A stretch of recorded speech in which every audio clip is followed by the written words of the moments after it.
So this is our video for April Fool's Day 2020, and there aren't going to be any April Fool's joke in this video. I can tell you that right now. This is not the time for it. I will tell you that if you suddenly hear my dog barking in the background, it's the nature of having to work at home. So I apologize in advance if that happens. One other thing is I just got a haircut here a couple of days ago at home. Haven't done that at home. My wife used to cut my hair when we were newlyweds and first married and couldn't afford to go out and get a haircut. And so it's like we're back to that again. I guess the silver lining of the whole situation is that you're now doing stuff at home that you weren't doing before with people that you love, hopefully. So let me go over with you where we stand with everything that's going on. So the first thing is I want to give you an update on where we are with our bonds. So as you may recall, the bond fund, TCOFX, is a container, and inside the container are all of our bonds. So the first thing that happens is we sell all the bonds inside the container. Once that has been accomplished, then we sell the container itself. So you may notice that you still have the container in your account if you're looking at it, and so that's the reason why. We have not sold it because of two reasons, the container.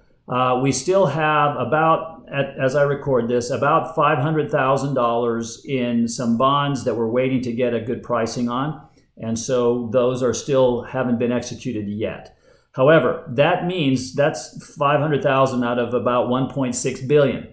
So that means that it's about 0.3%. So we're 99.7% approximately in the government bond money market fund, which is where the money is going to be when we sell the container anyway. So for all intents and purposes, we are in what we're going to be in, but right now we just have a little bit of the bonds left to sell, and we want to get the best pricing for you on those.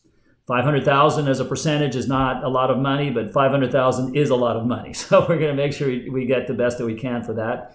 And then secondly, there's some residual interest that we're waiting to get before we sell. That comes in, because you own bonds, and the interest comes in a little bit after the end of the month. So for both of those reasons, we are still not selling the container, but for all intents and purposes, we are out of bonds, and you should see almost no change, if any, in the bond fund value. Okay. The other thing is, as you know, we are out of stocks, and thank goodness we are. I'm going to go into a little bit in a little moment here why we are so thankful that we are out of stocks and bonds. We believe that this is going to get way worse before it gets better, and we don't think that the stock market or the bond market have priced in what's about to happen. And I'll go into that with you in just a moment. Actually, I'll go into that first. I'll do the bad news first and the good news to end it with. How about that? All right. So where we sit right now is that we believe that there's going to be a follow-on credit crisis that's going to come here that we believe has already started. And the reason why we believe that is because the world, as we've been talking about for several years now, has borrowed trillions and trillions and trillions, over $230 trillion globally at very low interest rates. They've leveraged up. They've used those loans to finance other deals, and those other deals borrow against the first loan. And it's just big, gigantic, in our view, unfortunately, a house of cards. And those dominoes are going to start to fall. The Federal Reserve is the lender of last resort. They are going to buy up a lot of the debt that is out there. They already came out with almost a $2 trillion package separate from the Trump administration and the Congress's package to buy up bonds so that they don't default. But that, as we go into this next 2 weeks, there are lots of mortgages and rental properties that have rent payments coming due.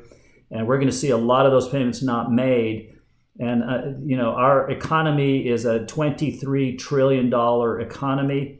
And we think the Fed is going to need to buy 6 months of that. So the numbers are going to get incredibly big.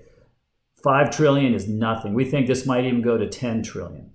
So because we don't, even our government doesn't have unlimited money, they're going to do triage. Just like the hospitals in Italy are saying, if you're over 60, we're not going to care for you because you have a less chance of surviving than if we take care of a 30-year-old.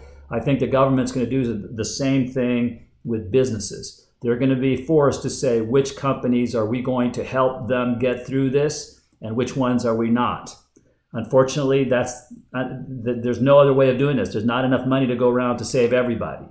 And when that happens, a lot of companies are going to go bankrupt and they're going to be gone potentially forever. We just don't see that has been priced into the stock market right now. We don't see that that's been priced into the bond market right now, but it's starting to. And when that happens, we think we're going to see a major leg down on the order of what we saw in 2008. And if that happens, the Dow could get to 14,000 as a bottom, to give you an idea, to match what happened in 2008. And we think that's a very real possibility. So the fact that we are not in stocks and we are basically out of bonds gives us a great deal of peace of mind, because we feel very comfortable that we have put you in the safest place that we can find, which is the government bond money market fund. In our view, there is nothing safer than that. So we are very thankful that we have our strategy and that we are sitting outside of all of this. And we really hope that you have financial peace of mind, that you feel good about what we've done for you, because it's going to get really ugly, unfortunately, in our view. So that's the bad news. Let me talk about what I'm grateful for, what we are very grateful for. Number one, we are grateful for you. We're grateful that we have our strategy, and we're grateful that we are able to do what we've done for you right now. You have no idea how well I sleep at night when I think about you, okay? If we didn't have our strategy, I would be beside myself. And I know all of our, everybody in our at the Retirement Planners of America family would be feeling the same way. We would be up all night worrying about, oh my gosh, are our clients gonna lose all their money? What do we do about it? And people who are buying holding right now, I don't know how they can handle this. The stress of that would be unbearable for me. We're grateful that so far, thank goodness, none of our employees have reported any symptoms. And so it appears, and we've been now 15 days quarantined. We've told all of our people to go home, and it's been 15 days. So according to that, we should have a healthy group of people that have not gotten the virus, and we thank goodness for that. We are here to serve you. We're able to do that. We can work remotely. I'm at home right now. This video and everything else we're doing, we're in business, and we are so grateful for that. You know, as a business, from a personal standpoint, we are grateful for our strategy as well. Our revenue is derived by the value of your account. And the fact that your account is nice and safe means that our revenue is nice and safe. And that gives us peace of mind as well. So we're in the same place. All the decisions we make are always geared around protecting you and the revenue you get from your investments, because we do the same thing. So, and you know, my personal money is also on the sidelines, just like yours is. So we're very grateful for that. We have so much to be grateful for, and this will pass. The important thing is that we need to live to fight another day. And what I mean by that is, physically, we need to live to fight another day, not get infected, be very, very careful, do everything you can. But then also financially, we need to live to fight another day. We need to get through this without any major damage to our finances, so that on the other side, when all of this is past, we're not devastated and our life hasn't changed. So again, I cannot tell you how grateful I am that you have chosen us to be your retirement planner, and that we are able to do this for you. Now, having said that, there are a lot of people out there that are not as safe as you are. There are a lot of people that are exposed to all of this, and we worry about them a lot. And I'm going to ask you, please help us to help them. Send them our way. At least let us talk to them about what we think they should do. And hopefully we can help them to avoid what we see as a terrible thing that's about to happen. Okay?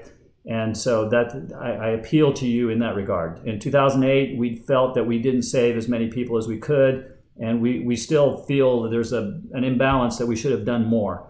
And so we want to do as much as we can. All right. So again, thank you. We're very grateful. We hope that you're healthy and your finances are safe and you have peace of mind. Long video, I know, but thank you.